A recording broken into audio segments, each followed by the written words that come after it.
তাফসীর মাহফিল CHP। আউযু বিল্লাহি মিনাশ শাইতানির রাজীম। বিসমিল্লাহির রাহমানির রাহিম। বিতাড়িত মরদুদ শয়তানের ওয়াসওয়াসা থেকে পানাহ চাই পরম করুণাময় আল্লাহ রাব্বুল আলামিনের নামে শুরু করছি। ألم نجعل الأرض مهادا والجبال أوتادا وخلقناكم أزواجا وجعلنا نومكم سباتا وجعلنا الليل لباسا وجعلنا النهار معاشا وبنينا فوقكم سبعا شدادا وجعلنا سراجا وهاجا وأنزلنا من المعصرات ماء سجاجا لنخرج به حبا ونباتا وجنات ألفافا صدق الله العظيم। আমি আজকে যে আয়াতগুলি তেলাওয়াত করেছি এই আয়াতগুলির মধ্যে দেখা দৃষ্টান্তগুলি আল্লাহ চোখে দেখা দৃষ্টান্তগুলিকে আঙ্গুল দিয়ে দেখাচ্ছেন যে দেখো এইগুলি যে আল্লাহর পক্ষে সম্ভব, তিনি তোমাকে মৃত্যুর পরে জিন্দা করাও তার জন্য সম্ভব। সেজন্য তিনি বলছেন ألم نجعل الأرض مهادا والجبال أوتادا। এটা কি সত্য কথা নয় যে আমি তোমাদের জন্য এই পৃথিবীকে একটি বিছানা হিসাবে বানিয়ে দিয়েছি, আর এই পৃথিবীর উপরে পাহাড়গুলি দিয়ে পেরেকের মতো পাহাড়গুলিকে প্রথিত করে দিয়েছি। ওয়াখালাকনাকুম আজওয়াজা, এবং পৃথিবীর মানব বংশ অথবা যে কোনো প্রাণী এবং জন্তুর বংশ বৃদ্ধির জন্য তোমাদের স্ত্রী জাতীয় এবং পুরুষ জাতীয় জোড়ায় জোড়ায় সৃষ্টি করেছি। ওয়াজআলনা নাওমাকুম সুবাতা, আর তোমাদের জন্য তোমাদের ঘুমকে শান্তির বাহন করেছি। ওয়াজআলনা লাইলা লিবাসা, আর রাতকে করেছি আবরণ অথবা আচ্ছাদন। ওয়াজআলনা নাহারা মাআশা, আর রুজি কামাবার জন্য দিনটাকে করেছি আলোকোজ্জ্বল। ওয়াবানাইনা ফাওকাকুম সাবআন শিদাদা, আর তোমাদের উপরে 7টি মজবুত আকাশ স্থাপন করেছি। ওয়াজআলনা সিরাজান ওয়াহাজা, আর তাতে একটি অতি উত্তপ্ত অতি উজ্জ্বল একটি বাতি সৃষ্টি করেছি। ওয়ানজালনা মিনাল মু'সিরাতি মাআন সাজ্জাজা, এবং ঊর্ধ্ব দেশ থেকে অবিশ্রান্ত অবিরামভাবে বৃষ্টি বর্ষণ করি। কেন? লিনুখরিজা বিহি হাব্বান ওয়া নাবাতা, যাতে করে শস্য, শাক, সবজি, উদ্ভিদ আর নিবিড় বাগান সৃষ্টি করতে পারি। এই ছিল তেলাওয়াতকৃত আয়াতের শাব্দিক তর্জমা। আসুন এবার ব্যাখ্যায় চলে যাই। আল্লাহ পাক বলছেন দেখো এই পৃথিবীটাকে, এই জমিনটাকে একটি বিছানা হিসাবে আমি বিছায় দিয়েছি, শান্তিময় আবাসভূমিতে পরিণত করে দিয়েছি এই পৃথিবীটাকে। আল্লাহ পাক বলছেন الذي جعل لكم الأرض مهدا وجعل لكم فيها سبلا لعلكم تهتدون। যিনি পৃথিবীকে তোমাদের জন্য দোলনা বানিয়ে দিয়েছেন আর সেখানে তোমাদের জন্য রাস্তা তৈরি করে দিয়েছেন যাতে তোমরা গন্তব্য খুঁজে পাও। সূরা নাবার মধ্যে আল্লাহ পাক পৃথিবীকে বলেছেন বিছানা, আর সূরা আয-যখরুফের মধ্যে বলেছেন দোলনা। পৃথিবীটাকে আল্লাহ কি বললেন? দোলনা। দোলনার মধ্যে শিশু যেমন শান্তিতে ঘুমায় থাকে, এই পৃথিবীটাকে তোমার জন্য শান্তিতে ঘুমাবার জন্য, চলাফেরা করার জন্য আমি এই পৃথিবীকে শান্ত করে দিয়েছি। সুবহানাল্লাহ। এবং গন্তব্যের জন্য, যাতায়াতের জন্য আমি রাস্তা বানিয়েছি। আপনি বলবেন রাস্তাগুলি তো আমরা বানাইছি গম দিয়া, ইট দিয়া, পাথর দিয়া। হ্যাঁ, আপনি বানাতে পারেন, রাস্তা আপনি বানাতে পারেন, কিন্তু যখন আপনারা কেউ বানান নাই তখন এই পথগুলি আল্লাহরই বানানো ছিল। বিশেষ করে পাহাড়িয়া এলাকায় কোন গভর্নমেন্ট গিরিপথ তৈরি করেছে বলেন তো দেখি? কে বানিয়েছে? আল্লাহ পাক তৈরি করেছেন। এ পথ তৈরি করেছে যাতে তোমরা তোমাদের গন্তব্যে পৌঁছতে পারো। মহা শূন্যে ভাসমান এই পৃথিবীটাকে আল্লাহ পাক আরামের জায়গা বানিয়েছেন, অথচ এই পৃথিবীর মধ্যে আছে কি তা কি আমরা জানি? এই পৃথিবী নামক গ্রহটি, এটি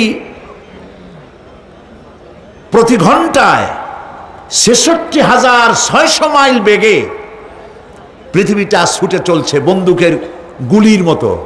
প্রতি ঘন্টায় ৬৬,৬০০ মাইল গতিবেগে পৃথিবী ছুটছে। এর অভ্যন্তরে আছে আগুন, এর মধ্যে আছে পাথর। এই এমন মারাত্মক আগুন এই পৃথিবীর পেটের মধ্যে রয়েছে যে আগুন পাথরগুলো পুড়িয়ে লাভায় পরিণত করে দেয় এবং তা উদ্গীরণ করে আগ্নেয়গিরির আকারে উপচে পড়ে। এই পৃথিবীর মধ্যে এরকম আগুন আছে। এই পৃথিবীতে সর্বপ্রথম বিজ্ঞানীদের এই কনসেপশন আল্লাহ রাব্বুল আলামিন কোরআনের মাধ্যমে দুনিয়াবাসীকে দিয়েছেন। জগৎ একটা বা দুইটা নয়, বহুমাত্রিক জগতের কনসেপশন আল্লাহ পাক দিয়েছেন, অসংখ্য জগৎ। এই পৃথিবীর উপরিভাগে এক জগৎ, এর আভ্যন্তরীণ রয়েছে আর এক জগৎ। সাগরের ভেতরে রয়েছে এক জগৎ, সাগরের তলায় অন্য জগৎ। পৃথিবীর মহাশূন্যে, গ্যালাক্সি, ইউনিভার্সাল মহাশূন্যের ভিতরে যা কিছু রয়েছে তার মধ্যে রয়েছে অসংখ্য জগৎ। জগৎ একটি নয়, অসংখ্য জগৎ রয়েছে। পৃথিবীর মাটির তলায় কত আগুন, সেই দৃশ্য আমি চোখে দেখেছি যখন আমি ভেসুভিয়াস পাহাড় দেখেছি, পৃথিবীর বড় আগ্নেয়গিরি। আল্লাহ পাক জাহান্নামের আগুনের ইন্ধন করবেন মানুষ আর পাথর। ওয়াকুদুহান নাস ওয়াল হিজারা, পাথর আর মানুষ হবে জাহান্নামের আগুনের ইন্ধন। পৃথিবীর মাটি থেকে ৩ মাইল উঁচা ভেসুভিয়াসের পাহাড়ের উপরে। ভেসুভিয়াস পাহাড় কোথায় বলতে পারেন? ইটালিতে। সেই জায়গায় যখন আমি উঠেছি, পাথর যে জাহান্নামের আগুনে পুড়বে এর বাস্তবতা নিজের চোখে দেখেছি। পাথরগুলি আগুনে পুড়ে লাভার মতো হয়ে পাহাড়ের উপর থেকে আলকাত্রার মতো গলে গলে পাহাড়ের চতুর্দিকের 12 কিলোমিটার এলাকার জনপদকে ধ্বংস করে দিয়েছে। ইটালিতে আরো একটি জায়গা আছে যেটার নাম সিসিলি। সেখানেও একটি জীবন্ত আগ্নেয়গিরি আছে, যেটা আগুন এখনো জ্বলতেছে, যে কোনো মুহূর্তে এ আগুন ছড়িয়ে পড়তে পারে। কাজেই পৃথিবীর মধ্যে একদিকে রয়েছে, এর মধ্যে রয়েছে আগুন, রয়েছে পাথর গলায়া লাভা বানাবার মতো বিরাট শক্তি। সেই পৃথিবীটাকে আল্লাহ পাক এতটা শান্ত করে রেখেছেন, তোমরা যেন নিশ্চিন্তে এর কোলে, দোলনার ভিতরে শিশু যেমন ঘুমায়, এই পৃথিবীটাকে তোমার জন্য দোলনা বানিয়ে দিয়েছি। তাও আমরা সুবহানাল্লাহ বলবো না? সুবহানাল্লাহ। বন্দুকের গুলির চাইতেও দ্রুতগামী এই পৃথিবী ছুটছে। সেই পৃথিবীকে বিনা দ্বিধায় আমরা খুঁজছি, সেটাকে চিরে ফেলছি এবং তার পেট থেকে রিজেক হাসিল করছি। ঠিক কিনা বলুন? আল্লাহ রাব্বুল আলামিন সূরা আন-নামলের মধ্যে বলছেন, أَمَّنْ جَعَلَ الْأَرْضَ قَرَارًا وَجَعَلَ خِلَالَهَا أَنْهَارًا وَجَعَلَ لَهَا رَوَاسِيَ وَجَعَلَ بَيْنَ الْبَحْرَيْنِ حَاجِزًا। আর তিনি এই পৃথিবীর অবস্থান লাভের উপযোগী করে আল্লাহ পাক তোমার জন্য তৈরি করে দিয়েছেন এবং এর মধ্যে নদ নদী আল্লাহ পাক সৃষ্টি করে দিয়েছেন, পাহাড়গুলিকে গেড়ে দিয়েছেন, আর পানির মধ্যে দুটি ধারা আল্লাহ সৃষ্টি করেছেন। পানির মাঝখানে একটা অন্তরাল সৃষ্টি করেছেন। এটি একটা তো আবিষ্কার হয়েই গেছে, সেটি হলো প্রশান্ত মহাসাগরের ভেতরে 4000 কিলোমিটার লম্বা, 2500 কিলোমিটার চওড়া প্রশান্ত মহাসাগরের ভিতরে একটি বিশাল এলাকা পাওয়া গেছে, যেটার পানি অত্যন্ত সুমিষ্ট সুমধুর, আর এর বাইরের পানিগুলি অত্যন্ত লবণাক্ত। সূরা আর রহমানের মধ্যে আল্লাহ পাক বলেছেন, মারাজাল বাহরাইনি ইয়ালতাকিয়ান বাইনাহুমা বারযাখুন লা ইয়াবগিয়ান ফাবিআইয়ি আলাই রাব্বিকুমা তুকাযযিবান। দুটি সমান্তরালে পানি প্রবাহিত হয়ে যাচ্ছে, দুটি ধারা। লোনা পানি মিষ্টি পানিকে লোনা বানাতে পারে না, মিষ্টি পানি লোনা পানিকে মিষ্টি বানাইতে পারে না, মাঝখানে কোনো পার্টিশন নাই। সুবহানাল্লাহ।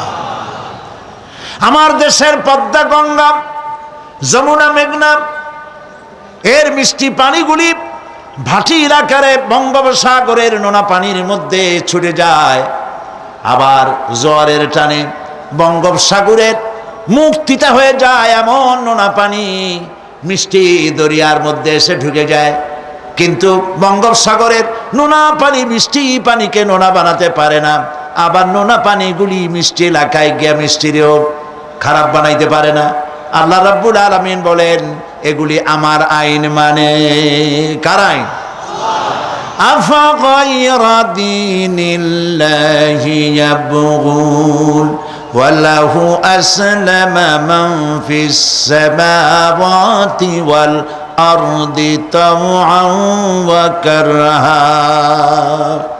আকাশে আর জমিনে যা কিছু আছে সব আনুগত্যের মস্তককে আমার সামনে অবনতি করে দিয়েছে। সুতরাং এর আমার আইন মানে। চাঁদ, সূর্য, গ্রহ, নক্ষত্র আইন মানে কার? চিল্লায় বলুন। আল্লাহ পাক এই পৃথিবীকে সুন্দর করে সাজিয়ে দিয়েছেন, আবার এর মধ্যে তিনি মাঝে মধ্যে এই পৃথিবী একটু ভূমিকম্পন হয়, কিন্তু তা কোথাও কোথাও একসাথে না। একসাথে যদি সারা পৃথিবীতে ভূমিকম্প হইতো, সৃষ্টি জগতে অস্তিত্ব বিলুপ্ত হয়ে যেত। কথা বুঝতে পেরেছেন? এই জন্য আল্লাহ পাক বলেন, ইন্না ফি খালকিস সামাওয়াতি ওয়াল আরদি ওয়া ইখতিলাফিল লাইলি ওয়ান নাহার লাআয়াতিন লিউলিল আলবাব। নিশ্চয়ই আকাশ এবং জমিনের সৃষ্টির ব্যাপারে আর রাত আর দিনের পরিবর্তনের ব্যাপারে যারা জ্ঞানবান তাদের জন্য রয়েছে আল্লাহ পাকের নিদর্শন। এই ঘূর্ণায়মান পৃথিবী নিয়মিত ঘুরছে, সূর্যের কাছে চলে যাচ্ছে, আবার দূরে সরে আসতেছে। আর এই ঘূর্ণায়মান আসে বলে, সূর্যের কাছে যায় আর আসে বলে এক এলাকায় রাত হয় আর এক এলাকায় দিন হয়। এখন বাংলাদেশে রাত 8:45, আর ঠিক একই সময় আমেরিকার নিউ ইয়র্কে এখন দিনের 9:15। যদি এরকম অবস্থা না হতো, তাহলে এক এলাকার প্রাণীগুলি বাঁচত, অন্য এলাকার প্রাণীগুলি ঠান্ডায় ফ্রিজ হয়ে যেত। আমাদের এই পৃথিবী আল্লাহ পাকের এক অফুরন্ত নিয়ামত। এই অফুরন্ত নিয়ামত আল্লাহ পাক আমাদেরকে দিয়েছেন, আর এর মধ্যে এর অভ্যন্তরে রয়েছে মানুষের খাদ্য, তৈরি করার মতো প্রাণ শক্তি মাটির মধ্যে আল্লাহ পাক দিয়েছেন। পৃথিবীটা এটি সূর্যকে আর চন্দ্রকে আল্লাহ পাক একটা নির্ধারিত মেজারমেন্ট করে রেখেছেন, একটা সঠিক জায়গায় রেখেছেন। বিজ্ঞানীরা বলেছেন সূর্যর যে ডিগ্রিতে এখন আছে ওর থেকে কয়েক ডিগ্রি যদি নিচে নেমে আসতো, গোটা পৃথিবী জ্বলে পুড়ে ভস্ম হয়ে যেত। আবার সূর্যটা যেখানে আছে ওখান থেকে আরো কয়েক ডিগ্রি যদি উপরে উঠে যেত, তাহলে গোটা পৃথিবী ফ্রিজ হয়ে যেত, প্রাণী জগতের অস্তিত্ব শেষ হয়ে যেত। চাঁদ সম্পর্কে বলা হয়েছে চাঁদ যত ডিগ্রিতে আল্লাহ পাক স্থাপন করে রেখেছেন ওর থেকে কয়েক ডিগ্রি উপরে যদি উঠে যেত, গোটা পৃথিবী মরুভূমি হয়ে যেত। আর যদি কিছু নেমে আসতো, গোটা পৃথিবীতে জলোচ্ছ্বাস হয়ে পানিতে পৃথিবী ডুবে শেষ হয়ে যেত। তাও সুবহানাল্লাহ বলবো না? এ সমস্ত কুদরত কার? আল্লাহ পাক। আল্লাহ রাব্বুল আলামিন এরপরে বলছেন ওয়াল জিবালা আওতাদা, মাটিকে বানালাম বিছানা, আর এই বিছানাকে এটা যেন তোমাকে নিয়ে নড়াচড়া করতে না পারে সেই জন্য আমি পাহাড়গুলি পেরেকের মতো গেড়ে দিলাম। এখানে আছে যে পাহাড়কে পৃথিবীর মধ্যে পেরেকের মতো গেড়ে দিছি। কেন দিছি সেটি এসছে অন্য আয়াতে। আল্লাহ রাব্বুল আলামিন বলেন ওয়া আলকা ফিল আরদি রাওয়াসিয়া আন তামিদা বিকুম, আল্লাহ পাক বলেন তিনি জমিনে পর্বতের নোঙ্গর, পর্বতের পেরেক রকম করে এই পৃথিবীর মধ্যে গেড়ে দিয়েছেন যেন পৃথিবীটা তোমাকে নিয়ে যেন হেলাদোলা করতে না পারে। এই পাহাড় পৃথিবীর ভারসাম্য রক্ষা করেছে। পাহাড়গুলি আজকে মানুষেরা কাটা শুরু করেছে ইন্ডাস্ট্রি বানাবার জন্য, বাড়িঘর বানাবার জন্য। পাহাড় যারা কাটছেন আত্মঘাতী কাজ করতেছেন। প্রকৃতির ভারসাম্য, এনভায়রনমেন্ট নষ্ট তো আমরাই করতেছি, ঠিক কিনা বলেন? কারা নষ্ট করতেছে? আমরা নিজেরাই করতেছি, আত্মঘাতী কাজ করছি। এই পৃথিবীতে কত পাহাড় দরকার, কত গাছ দরকার, কত পানি দরকার, সে কথা কে বলতে পারবেন? বলেন সবাই। আল্লাহ পাকের যা কিছু তিনি সৃষ্টি করেছেন সেগুলির উপরে হস্তক্ষেপ করা, কিছু কিছু জিনিসের উপরে হস্তক্ষেপ করা মারাত্মক আত্মঘাতী। পাহাড়গুলি দিয়ে এই সুউচ্চ পাহাড় শুধু খিল বানায় রাখছেন আল্লাহ, পেরেক বানায় রাখছেন, শুধু তাই নয়, এই পাহাড়ের উপরে পানি জমে থাকে বরফ হইয়া। আমরা যখন প্লেনে যাই, ঢাকা এবং চিটাগং যে ফ্লাইটগুলি আসা যাওয়া করে এগুলি 9,000, 10,000, 11,000 ফিট দিয়ে উচ্চতায় উড়ে আসে। কিন্তু আমরা যখন ইন্টারন্যাশনাল ফ্লাইটে উড়ি তখন সেগুলি চলে 35 থেকে 40,000 ফিট পর্যন্ত উচ্চতায় উড়ে যায়। পৃথিবী যে কত সুন্দর তা প্লেনে উঠলে বোঝা যায়। আর বাংলাদেশ যে কত সুন্দর মনোরম তা দেশের উপর থেকে প্লেনে উঠতে গেলে দৃশ্য দেখে, নয়ন অবিরাম দৃশ্য দেখে সেজদায় মাথা নত হয়ে আসে। সুবহানাল্লাহ, সুবহানাল্লাহ। আমার দেশ যে কত ভালো, আলহামদুলিল্লাহ বলেন। পৃথিবীর যে কোনো দেশের তুলনায় আমার দেশ অনেক অনেক অনেক ভালো, আলহামদুলিল্লাহ বলেন। এর গাছে হাত দিলে খাবার পাওয়া যায়, পানিতে হাত দিলে খাবার পাওয়া যায়, জমিনে হাত দিলে খাবার পাওয়া যায়, যেখানে হাত দেবেন সেখানে খাবার। আমাদের তো আসলে খাদ্যের অভাব না। আমাদের কি খাদ্যের অভাব আসলে? না, আসলে খাদ্যের অভাব না। আমাদের সব আছে, বিশাল বনজ সম্পদ আছে। কাপ্তাই, রাঙ্গামাটি, বান্দরবন যে দেখেন বনজ সম্পদ কাহাকে বলে। খুলনার ফরেস্ট এরিয়া যে দেখেন বনজ সম্পদ কারে বলে। রয়েছে বনজ সম্পদ, রয়েছে খনিজ সম্পদ, রয়েছে পশু সম্পদ, রয়েছে মৎস্য সম্পদ, রয়েছে পানি সম্পদ, সর্বোপরি রয়েছে মানব সম্পদ। সব আছে। তাহলে মরি কেন? মরি সৎ লোকের অভাবে। আল্লাহ রাব্বুল আলামিন এই পৃথিবীতে মানুষগুলিকে সুন্দর করে সৃষ্টি করে তার খাওয়া, চলা ফেরা, ওঠা বসা সব কিছুকে একটি নিয়মতান্ত্রিক পদ্ধতিতে পরিচালিত করেছেন। এটা বুঝলে পরে কল্যাণ, না বুঝলে অকল্যাণ। আসল বক্তব্য ছিল কি? পাহাড়। প্লেনে ওড়ার সময় দেখেছি রাশিয়ার উপর থেকে যখন উড়ে যায়, টার্কি, ইটালি, আফ্রিকা দেশসমূহের উপর দিয়ে যখন উড়ে যায়, তখন দেখতে পাই নিচে পাহাড়ের মাথাগুলি সাদা ধপধপ করছে। প্রথমে তো বুঝি নাই যেগুলি কি, পরে জিজ্ঞেস করে জেনেছি। যখন প্রথম বিদেশে গেছি তখন বুঝি নাই, তারপরে বুঝতে পারলাম এ হলো আল্লাহ পাকের সেই কথা যে পাহাড়ের উপরে আমি পানি জমায় রাখি। এই জমাকৃত পানি সূর্যের চাপে গলাইয়া পাহাড় থেকে পাদদেশে নামাইয়া ফসল উৎপাদিত করি, যেখানে বৃষ্টি সম্ভব নয়। মানে বৃষ্টি যেখানে দেওয়ার প্রয়োজন নাই, সম্ভব নয় তা না, আল্লাহর কাছে অসম্ভব বলে কিছু নাই। কিন্তু কোথাও আল্লাহ পাক বৃষ্টি দিয়ে দেন, কোথাও সাগরের পানি, কোথাও খালের পানি, কোথাও নদীর পানি, কোথাও পাহাড়ের পানি দিয়ে এভাবে ব্যবস্থা করে দেন। এনভায়রনমেন্ট এগুলি নষ্ট করে ফেলছে। একটা দেশ আছে যার নাম, একটা মহাদেশ যার নাম অ্যান্টার্কটিকা। এই অ্যান্টার্কটিকা মহাদেশে কোনো মানুষ নাই, আছে শুধু পেঙ্গুইন। কি আছে কম তো? পেঙ্গুইন। শুধু বরফ আর বরফ। এগুলি জমা করে রাখার মধ্যে রয়েছে আল্লাহ পাকের বিশেষ কুদরত, যা আল্লাহ পাক মানুষের জন্য তৈরি করে রেখেছেন। মানুষ বুঝতে পারে না। এনভায়রনমেন্ট নষ্ট করে ফেলার পরে এই বরফগুলি গড়ে যাচ্ছে, নষ্ট হয়ে যাচ্ছে।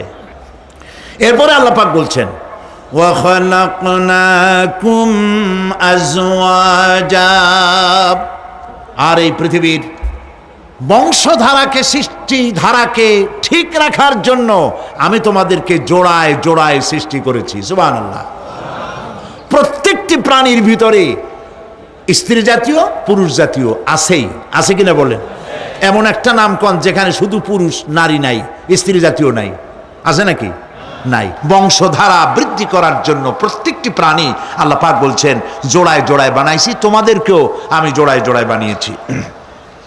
আর কি করেছি? আল্লাহ পাক বলছেন,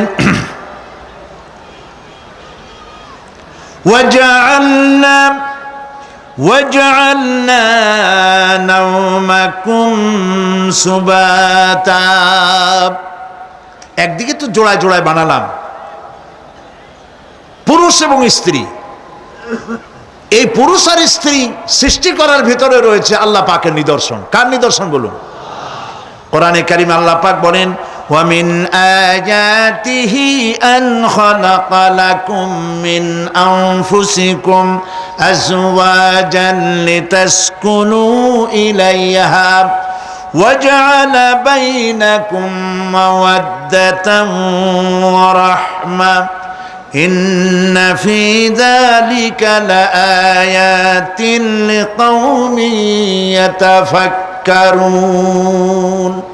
আর আল্লাহ পাকের অসংখ্য নিদর্শনের মধ্যে এটিও নিদর্শন যে তিনি তোমাদের থেকে তোমাদের জোড়া সৃষ্টি করেছেন, তোমাদের স্ত্রী বানাইছেন। কেন? লিতাসকুনু ইলাইহা, যাতে করে তুমি তার কাছ থেকে তোমার মনের প্রশান্তি, সেও এবং তুমিও উভয়ের কাছে মনের প্রশান্তি খুঁজে পাও। ওয়া জাআলা বাইনাকুম মাওয়াদ্দা, আর আল্লাহ পাক তোমাদের মধ্যে সৃষ্টি করেছেন ভালোবাসা। ওয়া রাহমা, আর পরবর্তী সময় সৃষ্টি করেছেন দয়া এবং করুণা।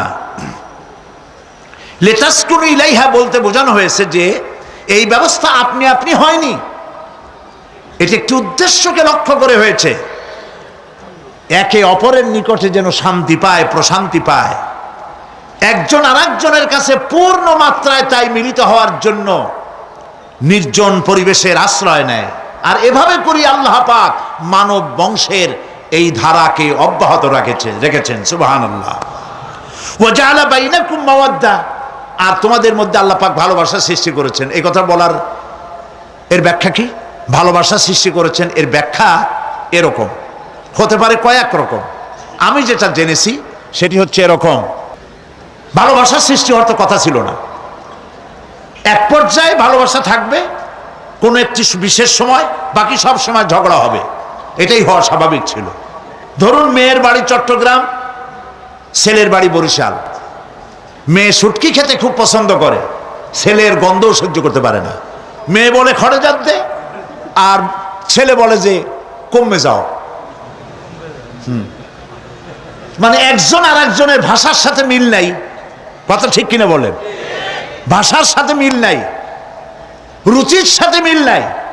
একজনের টক পছন্দ করে আর একজনের টক সহ্য করতে পারে না, আর একজনের শুটকি খায় আর একজনের শুটকি পছন্দ করে না।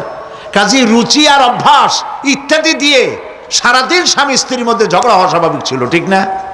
আল্লাহ পাক বলেন সেখানে আমি এই স্বামী স্ত্রী যখন হয়ে যায় তখন দুজনের মধ্যে আমি ভালোবাসার সৃষ্টি করে দেই। আর সে ভালোবাসা এমন পর্যায়ে চলে যায়, স্ত্রী তার স্বামীর জন্য জীবন দিতে চায়, স্বামী তার স্ত্রীর জন্য জীবনের সব কিছু উজাড় করে দিতে চায়। ওয়াজআলা বাইনাকুম মাওয়াদ্দা, এরপরে সৃষ্টি করি রাহমা। ওই ভালোবাসা ছিল যৌবন কেন্দ্রিক, বিশেষ এক উদ্দেশ্যকে সামনে রেখে। কিন্তু যখন যৌবনে ভাটি লাগলো তখন ওই উদ্দেশ্য আর থাকলো না। তখন আল্লাহ পাক বলেন এই সময় তো দুজনের মধ্যে রাগারাগি খেসাখেসি ইত্যাদি হয়, স্বাভাবিক ছিল, কিন্তু তা হইল না। আমি রহমত দিলাম, করুণা দিলাম, এখন বুড়ি বুড়ারে ছাড়ে বাঁচে না, আর বুড়াও বুড়িরই ছাড়া বাঁচে না। তাও আমরা সুবহানাল্লাহ কব না? প্রিয় ভাই সব, আমি বুঝতে পারছি আপনারা বলেন ঠিকই, তবে শুনতে শুনতে মোহমুগ্ধ হয়ে বলার সময় পান না। জি আলহামদুলিল্লাহ, বলি আলহামদুলিল্লাহ। তো আল্লাহ রাব্বুল আলামিন পরস্পর পরস্পরের মধ্যেই ভালোবাসা সৃষ্টি করলেন। এটি আল্লাহ পাকের আয়াত। এটা আল্লাহ পাকের কি বলুন? আয়াত মানে কি? নিদর্শন। এরপরে রাব্বুল আলামিন বলেন ওয়াজআলনা নাওমাকুম সুবাতা, আর আমি তোমাদের জন্য ঘুমকে করেছি শান্তির বাহন। মানুষের অঙ্গ প্রত্যঙ্গ প্রত্যেকটির কাজ ভিন্ন, প্রকৃতিও ভিন্ন। চোখ দেখে, কান শোনে, জিহ্বা স্বাদ গ্রহণ করে, নাক শোনে, নাক শোখে, মস্তিষ্ক চিন্তা ভাবনা করে। এ হলো প্রকৃতি। আর প্রত্যেকটি অঙ্গ প্রত্যঙ্গের রুচি আলাদা, কর্তব্যের মধ্যে বিরাট বৈষম্য। যেমন চোখ রঙিন এবং সুন্দর জিনিস দেখতে ভালোবাসে, ঠিক কিনা বলেন? ঠিক কিনা? একটা খারাপ জিনিসের দিক চোখ পড়লেই মানুষ তাড়াতাড়ি চোখ ফিরায় নেয়, ঠিক না? চোখ সুন্দর এবং রঙিন জিনিস দেখতে ভালোবাসে। কান সুমধুর সুর শুনতে ভালোবাসে, উৎসাহ বোধ করে। আর হাত নরম এবং মসৃণ জিনিসে স্পর্শ করতে উৎসাহ বোধ করে। নাক আতরের গন্ধ শুঁকতে ভালো লাগে। আর মন নতুন নতুন রঙিন ভাবনা ভাবতে চেষ্টা করে। বাড়ি বানাবো, বিল্ডিং বানাবো, ইন্ডাস্ট্রি করব, ছেলে বিয়ে দেবো, মেয়ে বিয়ে দেবো অমুক জায়গায় বিরাট লোকের কাছে। ভাবতে ভাবতে ভাবের সাগরে হারিয়ে যায়।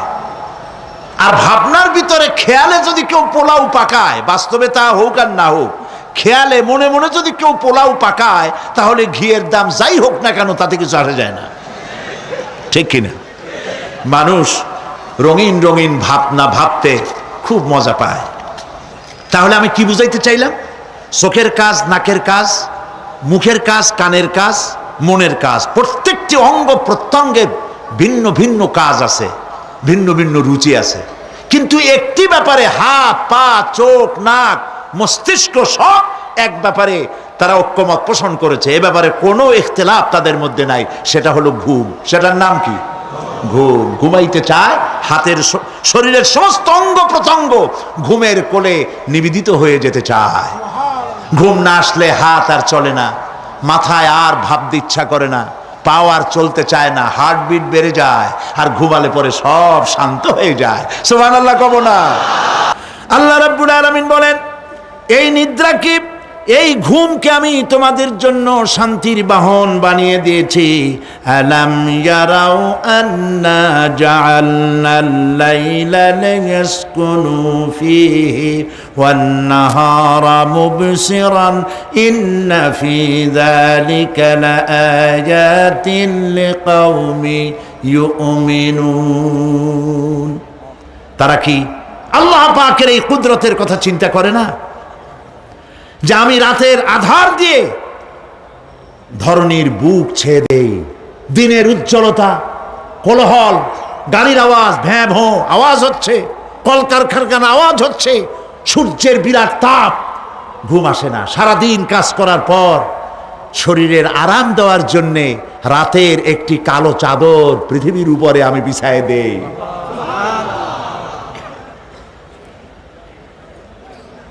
আর মানুষ আরাম গ্রহণ করে, শুধু মানুষ না, সব প্রাণী আরাম গ্রহণ করে।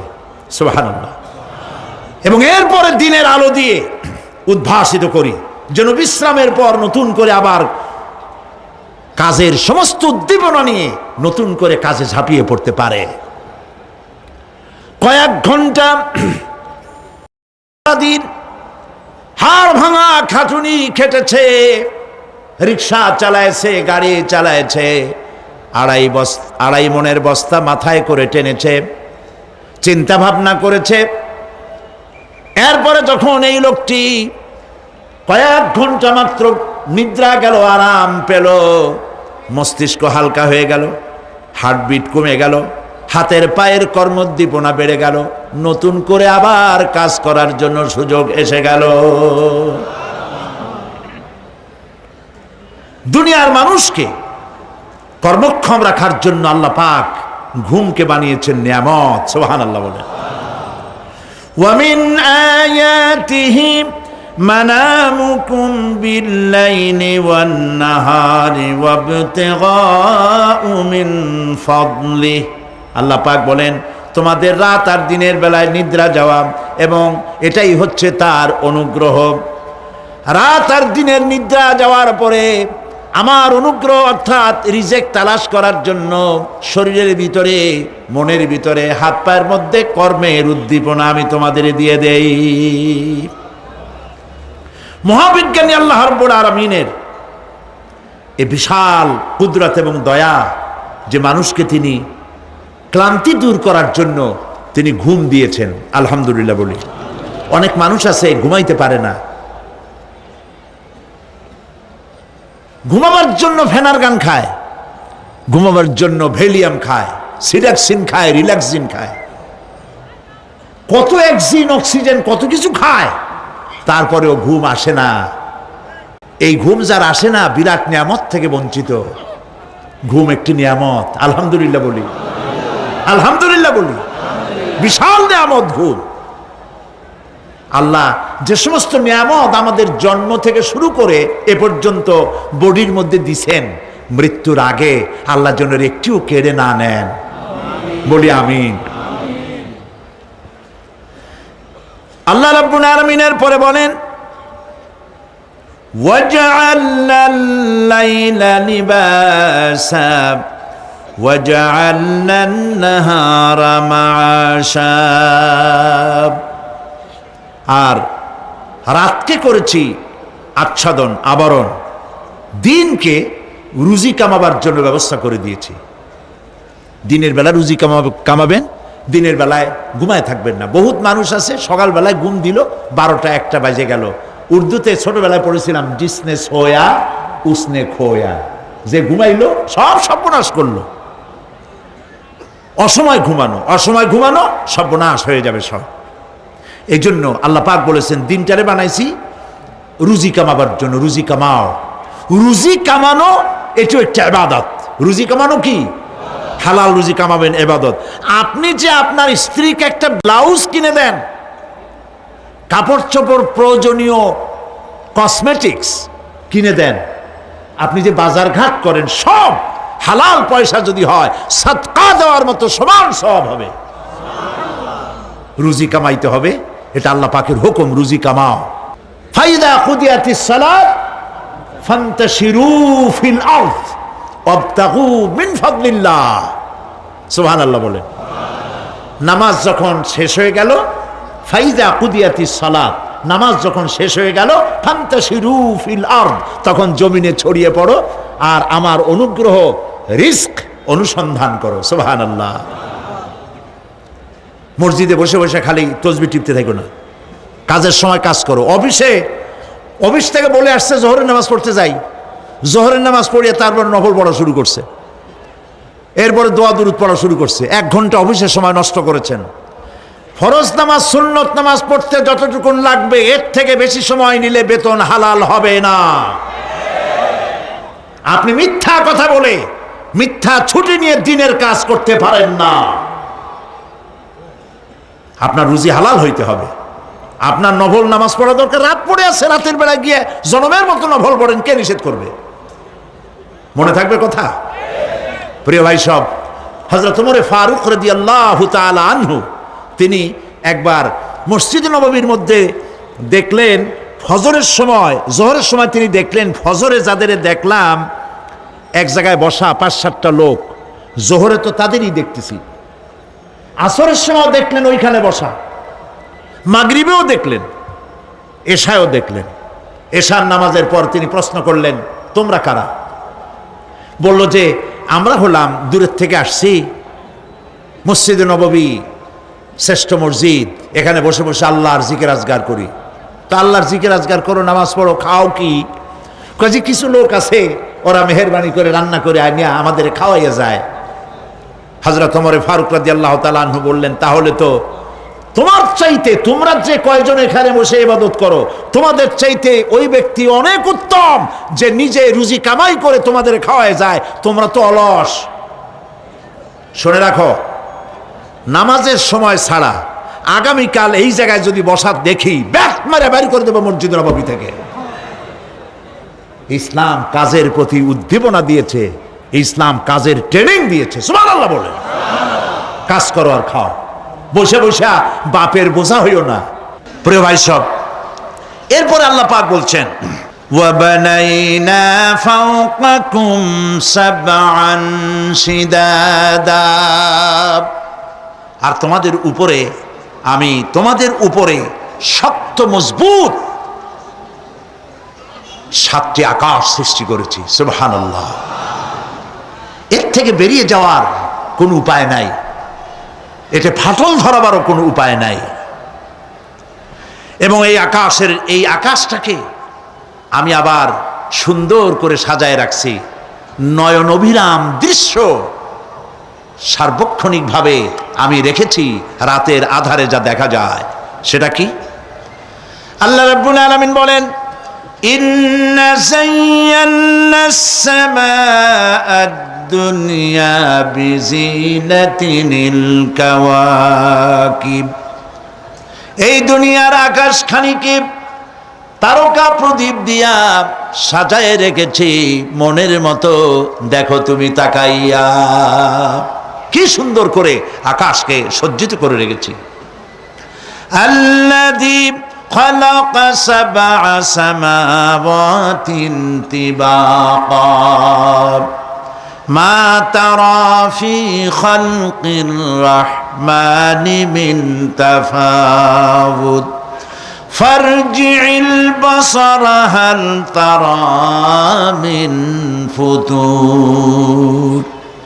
ক্ষমাশীল তিনি, সপ্ত আকাশ রচিলেন থরে থরে, কোনো ত্রুটি হেরিবে না তার পূর্ণ সৃজন পরে। চাহো তুমি তার সৃষ্টি পানে, দেখো কিছু ভুল চুক, ফিরাও তোমার নয়ন খানি, ফিরাও তোমার মুখ। জোরে বলেন নাই, বলেন আলহামদুলিল্লাহ, সুবহানাল্লাহ। এক দরবেশ, সে একবার এক বট গাছের তলায় বসিয়া এই আয়াত পড়তেছিলেন। এই আয়াত পড়ে তার মনে উঠলো, আল্লাহ পাক বলছেন হাল তারা মিন ফুতুর, দেখো কি কোনো ভুল চুক, আবার তাকাও। তো সে দেখে ভুল ত্রুটি তো ধরবার উপায় নাই, আল্লাহ তোমার সৃষ্টির মধ্যে কোনো ত্রুটি নাই, তবে একটা জিনিস আমার কাছে একটু বেকায়দা লাগে। সেটা কি?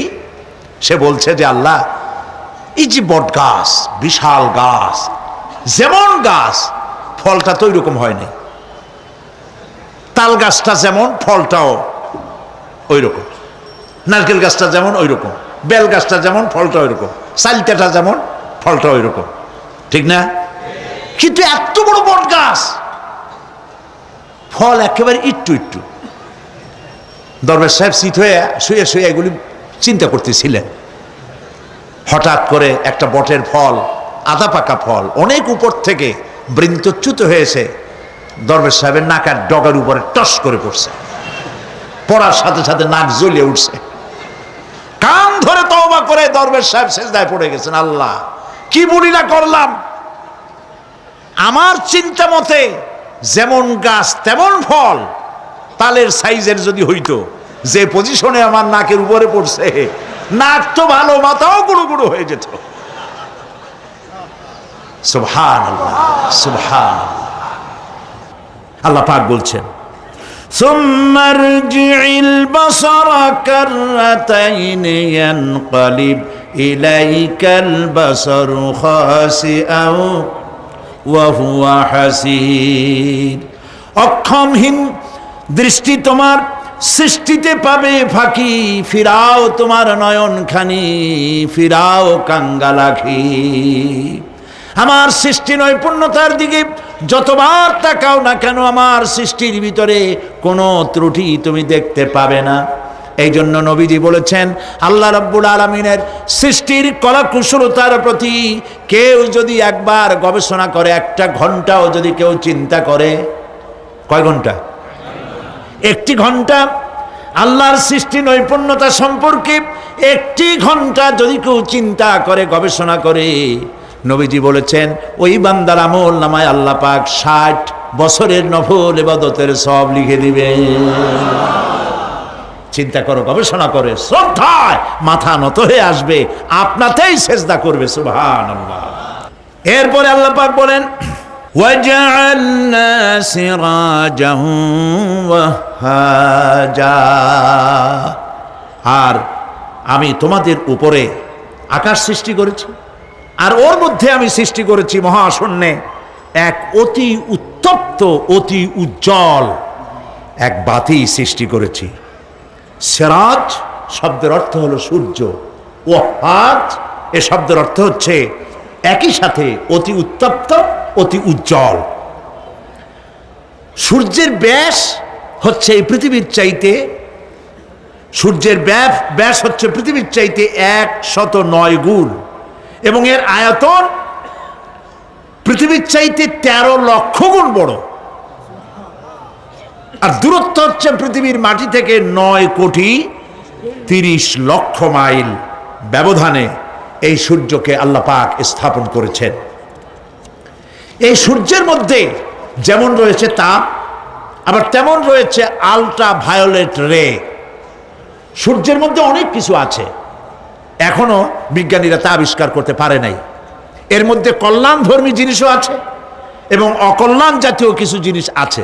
সেটা কি কারণে, সেটা আল্লাহ ভালো জানেন, আমরা জানি না। আমরা মনে করি অকল্যাণ, আল্লাহ জানেন ওর মধ্যে কি কল্যাণ আছে। যেমন সাপের বিষ, আমরা সাপ দেখলেই মারি, কিন্তু সাপ আপনাকে ক্ষতি না করলে আপনি মারবেন কেন? আর যদি ক্ষতি করার মনে হয়, ক্ষতির মতো মনে হয়, মেরে ফেলে দিন। এটা বলা হয়েছে হাদিস শরীফে, ক্ষতিকর মনে হলে মেরে ফেলে দিন।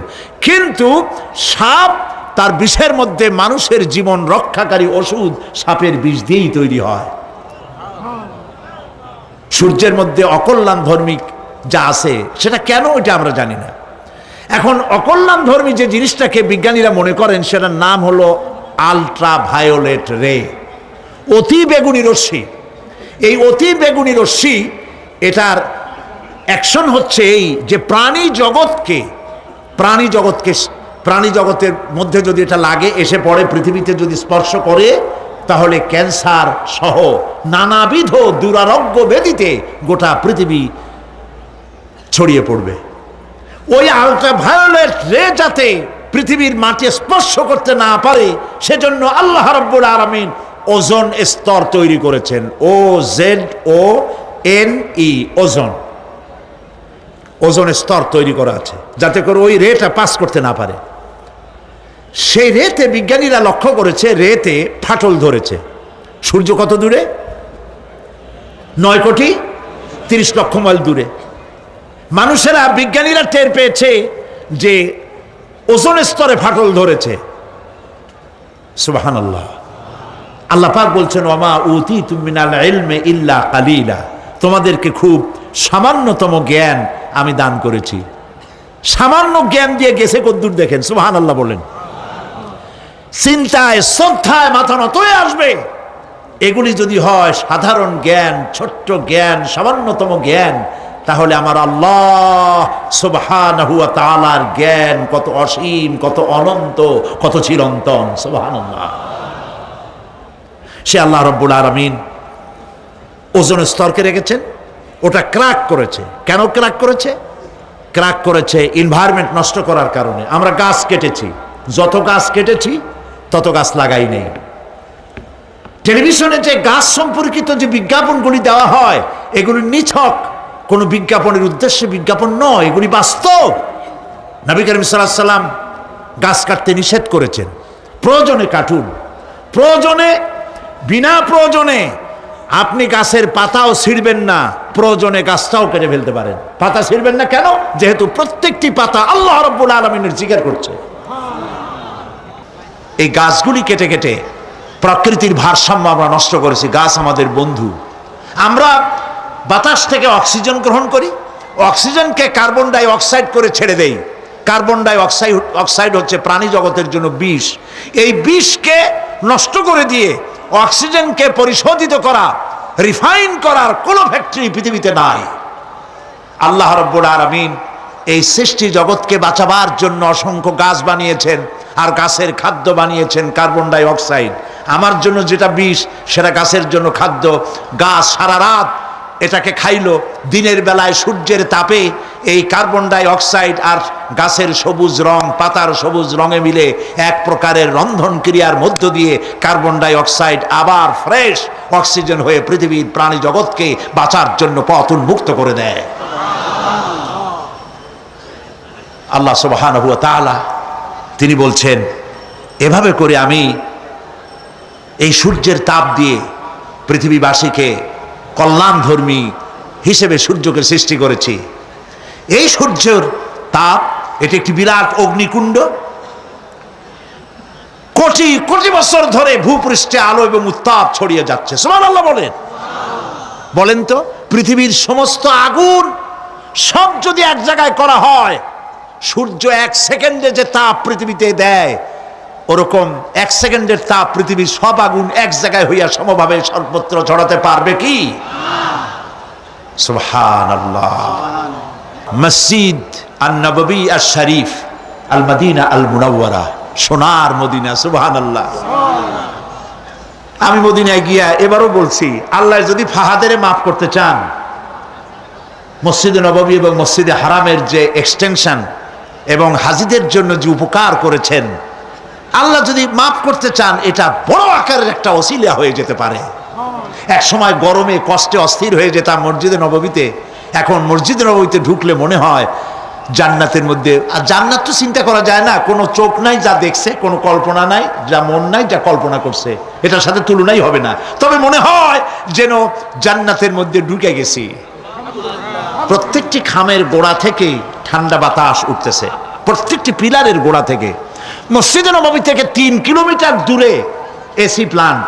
পৃথিবীর সব থেকে বড় এসি প্লান্ট হচ্ছে মদিনা মুনাওয়ারায় এসি প্লান্ট, যেটা দিয়ে মসজিদে নববী, যেখানে 8 লক্ষ মানুষ একসাথে নামাজ পড়তে পারে। ঠান্ডা উঠতেছে।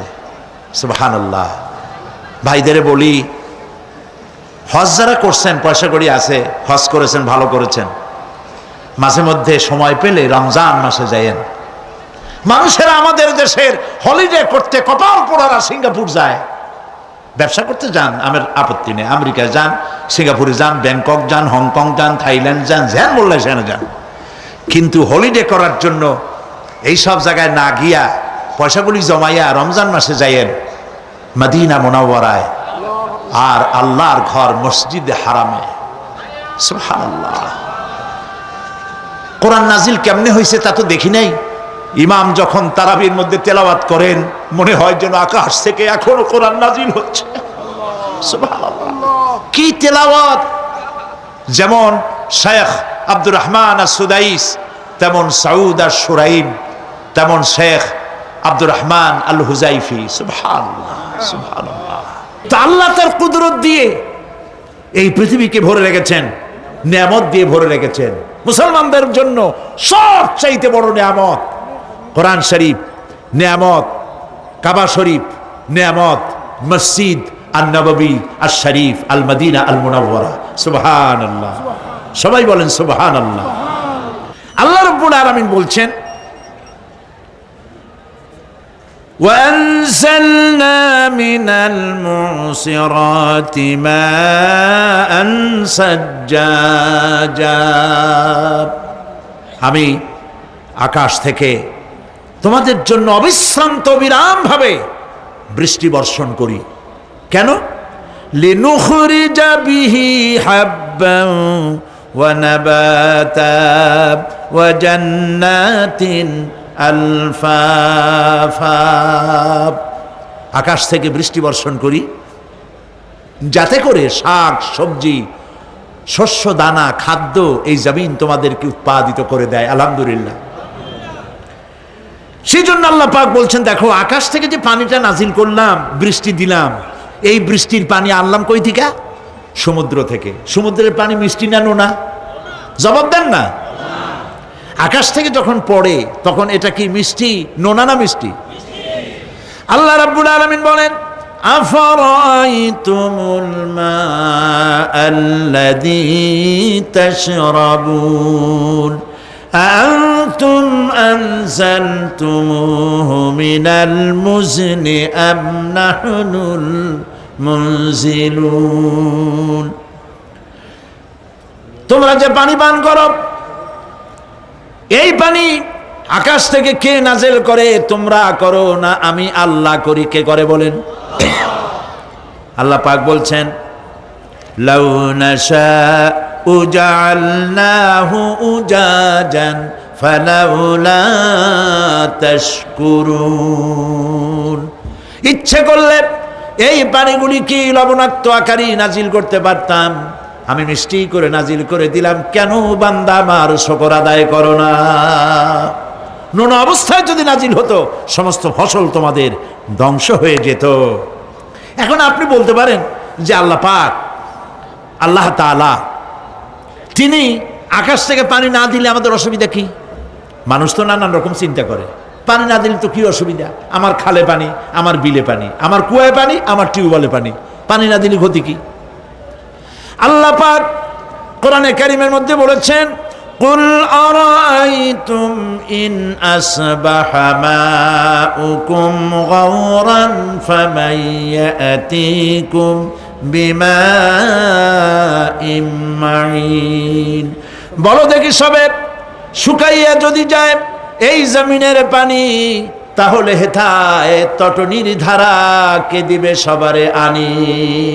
বান্দারে, বৃষ্টি না হইলে তুমি পানির পরোয়া করো না। সমুদ্রের পানি নেবা, নদীর পানি নেবা, কলের পানি নেবা।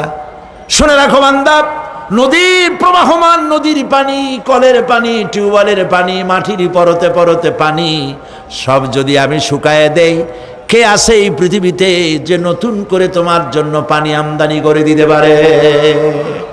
পারে কেউ? কেউ পারে না। এই পানি দিয়ে আমি তোমাদের জন্য ফসল ফলাই। লিনুখরিজা বিহি হাব্বান ওয়া নাবাতা। ইয়া আইয়ুহান নাসু যকুরু নি'মাতাল্লাহি আলাইকুম হাল মিন খালিকিন গায়রুল্লাহ। হে মানব সকল, স্মরণ করো আল্লাহ পাকের ওই নিয়ামতকে। ওই আল্লাহ ছাড়া তোমাদের কি এমন কেউ আছে? কোন আল্লাহ, কোন রিজিক দাতা? ইয়ারযুকুকুম মিনাস সামাই ওয়াল আরদ, যিনি আকাশ এবং জমিন থেকে তোমাদেরকে রিজিক দিতে পারেন। লা ইলাহা ইল্লা হুয়া, ওই আল্লাহ ছাড়া কেউ নাই। ফাআন্না তুফাকুন, যাও কই? কেন বিভ্রান্ত হও? আল্লাহ পাক আকাশ থেকে পানি দিলেন, জমিনের ফসল উৎপাদন করে দিলেন, আর এরপরে আল্লাহ পাক বলেন ওয়া জান্নাতিন আলফাফা, আর ঘন সন্নিবদ্ধ নিবিড় বাগান বানায় দিলাম। সুবহানাল্লাহ বলেন। এখানে আল্লাহ পাক কি কি বললেন? শাক, লক্ষ্য করুন, শাক সবজি খাদ্যশস্য উদ্ভিদ এগুলো দিলাম, আর সাথে সাথে ঘন নিবিড় বাগান বানাইলাম। নিবিড় বাগান দেখছেন? দেখেন নাই, বোঝেন নাই, তাই দেখেন নাই, তা নাহলে দেখছেন। কক্সবাজার যাওয়ার সময় দেখেন না গাছের রাস্তার দুই ধারে কত গাছ, দেখছেন কি না? রাঙ্গামাটি যাওয়ার সময়, বান্দরবনে যাওয়ার সময় কার বাবা এই গাছগুলি লাগাইছে? কোন কে লাগিয়েছে? আল্লাহ। চিল্লায় বলেন কে লাগিয়েছে? পাহাড়ের গাছ কি আপনি লাগাইছেন? তো কথা কইতে পারলেন না কেন? কে লাগিয়েছে? আল্লাহ পাক। সুন্দরবন ফরেস্ট এরিয়া দেখছেন কোনোদিন? না দেখলে যাইয়েন, দেখে এসেন। বিশাল এরিয়া, বঙ্গোপসাগরের কিনারা দিয়া খুলনা, সাতক্ষীরা, এই বিরাট অঞ্চল, বরিশাল, খুলনা, সাতক্ষীরা, পটুয়াখালী, বিরাট এরিয়া নিয়ে রয়েছে সুন্দরবন। শত শত মাইল, সুবহানাল্লাহ বলে। বিশাল গাছ, গাছের এরিয়া। এই গাছগুলি কে লাগাইছে? জোরে বলেন কে লাগাইছে? এই গাছগুলি নার্সিং করেন কে? একটা জিনিস দেখে আমি অবাক হয়ে গেছি, সেটা হলো এখানে বহু রকমের গাছ আছে। সুন্দরী কাঠ, পশুরি, বাইন, গেওয়া, গোল, অনেক রকমের গাছ আছে।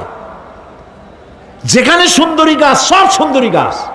যেখানে গেওয়া, যেখানে বাইন, যেখানে গোল, গোলপাতা, সব সেখানে সেইগুলাই। অথচ কেউ যে গাছগুলি লাগাই দিয়ে আসে নাই। আরেকটা অসুবিধা, আরেকটা জিনিস হচ্ছে জোয়ারের সময় এই এলাকা ডুবে যায়, 1 হাত 1.5 হাত পানি হয় গাছের গোড়ায়। যে ফলগুলি পড়ছিল গাছ দিয়া, এই ফলগুলি ভাটির টানে চলে গেল, নিচে নেমে গেল, নদীতে নেমে গেল, আবার জোয়ারের টানে উঠে আসলো, পানিতে ভেসে ভেসে ফলগুলি ভারী হয়ে গেল। এক সময় ভাটির টানে আর গেল না। এই গাছগুলিকে সুন্দরী গাছের মধ্যেই সুন্দরী ফল, বাইনের মধ্যে বাইনের ফল কে সাজাইয়া এই সুন্দর বাগানগুলি বানাইলো? চিল্লায় বলো। ওয়া জান্নাতিন আলফাফা, ঘন নিবিড় সন্নিবদ্ধ বাগান আমি সৃষ্টি করেছি। সুবহানাল্লাহ বলে। এই গাছগুলি মানুষেরা জন্মের খাওয়া খায়। বন বিভাগে যারা দায়িত্বে থাকে মনে করে শ্বশুরের লাগানো গাছ, বাজানের লাগানো গাছ, সমানে কাছে চোরের মতো বিক্রি করে।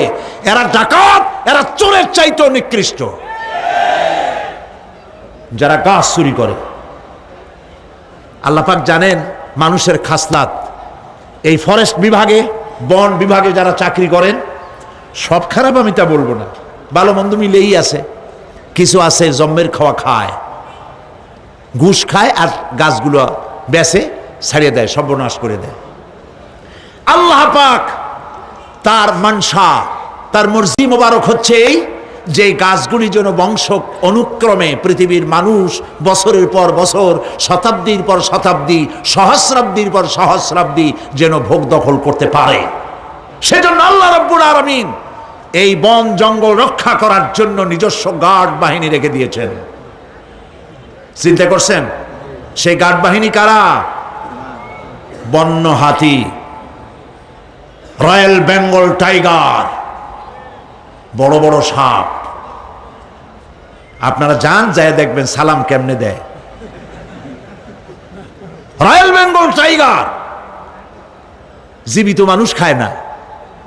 তার অর্থ কি? তার অর্থ হলো বাঘের মুখোমুখি মানুষ যখন হয় তখন বাঘের চেহারা দেখে মানুষের রুহু গলার কাছে এসে যায়।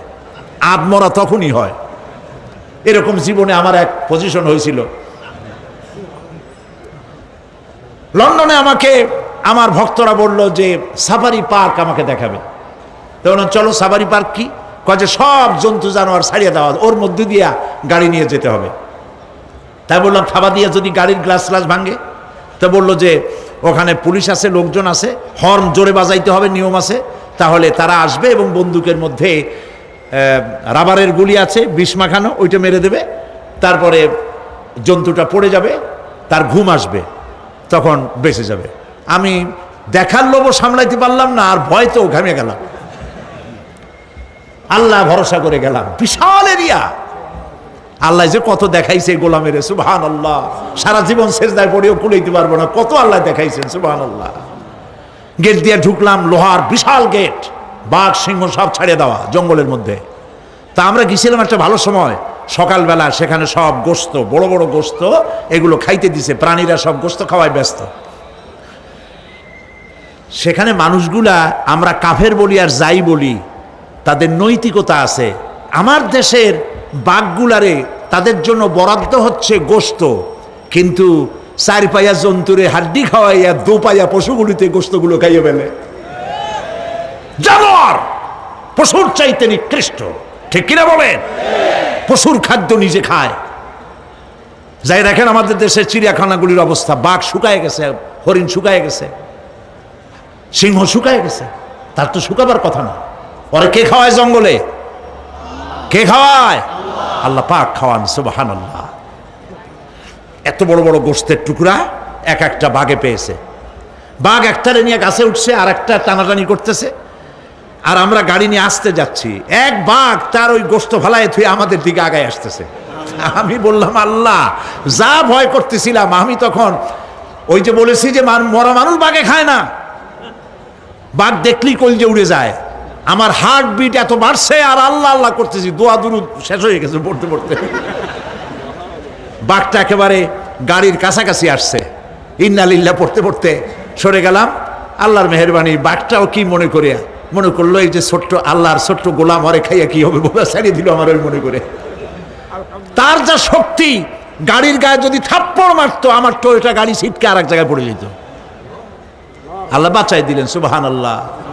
প্রিয় ভাই সব, আল্লাহ রাব্বুল আলামিন এই সব জিনিস পৃথিবীকে দিয়েছেন। আর এইগুলি বলার পরে আল্লাহ পাক বলছেন যে এই চোখে দেখা জিনিসগুলি বললাম। কে বলতেছেন? চোখে দেখা জিনিসগুলি দেখালাম। এগুলি দেখে চক্ষুকে উন্মিলিত করার জন্য এই সব দৃষ্টান্ত আমি চোখের সামনে রেখে দিলাম। এর দ্বারা বোঝো, এত বড় বিশাল আকাশ, অত বড় সূর্য, এত সুন্দর চাঁদ, এই পাহাড়, ওই সমুদ্র, এই বনবনানি যিনি সৃষ্টি করেছেন, আমার মতো ছোট্ট মানুষ মৃত্যুর পরে তিনি আবার জিন্দা করতে जगह जी लगाने के लिए ये दुनिया नहीं है, जगह जी लगाने के लिए ये दुनिया नहीं है, ये इबरत की जा है तमाशा नहीं है। এই পৃথিবী খেল তামাশা করার জায়গা না, দেখো আর শেখো আল্লাহ পাকের অপূর্ব সৃষ্টি, নৈপুণ্যতা, কলা কুশলতা দেখো, আর সেজদা দিয়ে আল্লাহ রব্বুল আলামিনের শুকরিয়া আদায় করো। সুবহানাল্লাহ। আমরা যদি তা করতে পারি, আল্লাহরে যদি বুঝতে পারি, আমাদের আমল আখলাক ভালো হয়ে যাবে।